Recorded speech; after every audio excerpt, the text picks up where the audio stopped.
দেশের সার্বভৌমত্ব স্বাধীনতা অক্ষুণ্ণ রাখতে সেনাবাহিনী সবসময় প্রস্তুত। সেনাপ্রধান সেনাবাহিনী প্রধান জেনারেল ওয়াকারুজ্জামান বলেছেন, সশস্ত্র বাহিনী দেশের গর্ব ও আস্থার প্রতীক।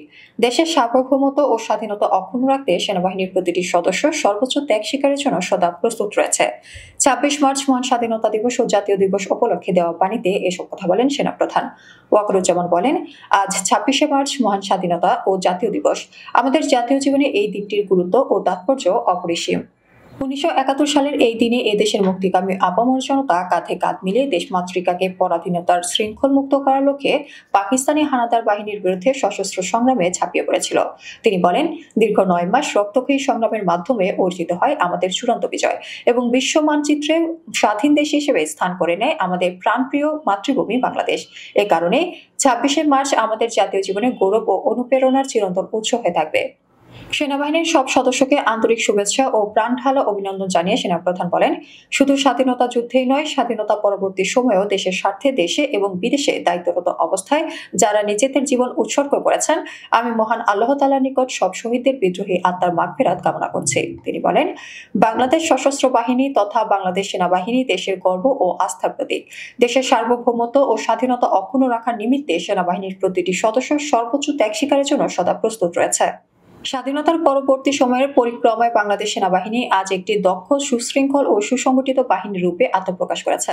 দেশমাতৃকার প্রয়োজনে যে কোনো অর্পিত দায়িত্ব পালনে সেনাবাহিনীর আধুনিকায়ন ও সমর সক্ষমতা অর্জন অত্যন্ত গুরুত্বপূর্ণ। সেনাপ্রধান বলেন, পরিকল্পিতভাবে এবং পর্যায়ক্রমে অত্যাধুনিক সমরাস্ত্র সংযোজন এবং উন্নত প্রশিক্ষণের মাধ্যমে বাংলাদেশ সেনাবাহিনীর আধুনিকায়ন বাস্তবায়িত হচ্ছে। একবিংশ শতাব্দীর চ্যালেঞ্জ মোকাবিলার জন্য আমাদের সেনাবাহিনী এখন সুপ্রশিক্ষিত, দক্ষ এবং সদা প্রস্তুত। তিনি আরো বলেন, বাংলাদেশ সেনাবাহিনীর প্রতিটি সদস্য আগামী দিনগুলোতে পেশাদারিত্বের সঙ্গে দায়িত্ব পালনের মাধ্যমে দেশ এবং দেশের মানুষের সেবায় নিবেদিতভাবে কাজ করে যাবে বলে আমি দৃঢ়ভাবে বিশ্বাস করি।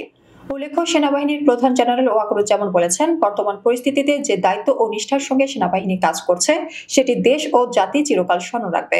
সোমবার ঢাকা সেনানিবাসের সেনা প্রাঙ্গণে সেনা কর্মকর্তাদের সঙ্গে এক বৈঠকে তিনি এই মন্তব্য করেন। বৈঠকে উপস্থিত একাধিক সূত্র এ তথ্য জানিয়েছে। তবে এই বৈঠকের বিষয়ে জানতে চাইলে আন্তঃবাহিনী জনসংযোগ পরিদপ্তর জানায়, এটি নিয়মিত বৈঠক। সেখানে সেনাপ্রধান সবাইকে ঈদের শুভেচ্ছা জানিয়েছেন। সংশ্লিষ্ট সূত্র জানায়, ঢাকার বাইরে সেনা কর্মকর্তারা অনলাইনের মাধ্যমে বৈঠকে যোগ দেন। সেনাপ্রধান দেশের আইন শৃঙ্খলা পরিস্থিতি, নানা ধরনের অপপ্রচার, গুজব, উস্কানিমূলক বক্তব্য সহ বিভিন্ন বিষয় নিয়ে কথা বলেন। সেনা কর্মকর্তা ও সৈনিকদের প্রতি কৃতজ্ঞতা জানিয়ে সেনাবাহিনীর প্রধান বলেন, সেনাবাহিনী একটি পেশাদারী বাহিনী। সেনাবাহিনীর কার্যক্রম সম্পর্কে সরকার জানে, জনগণও জানে।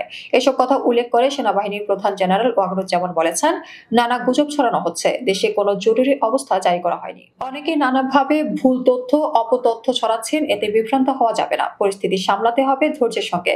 সেনাবাহিনীর কাছে সর্বোচ্চ অগ্রাধিকার দেশ ও দেশের জনগণ।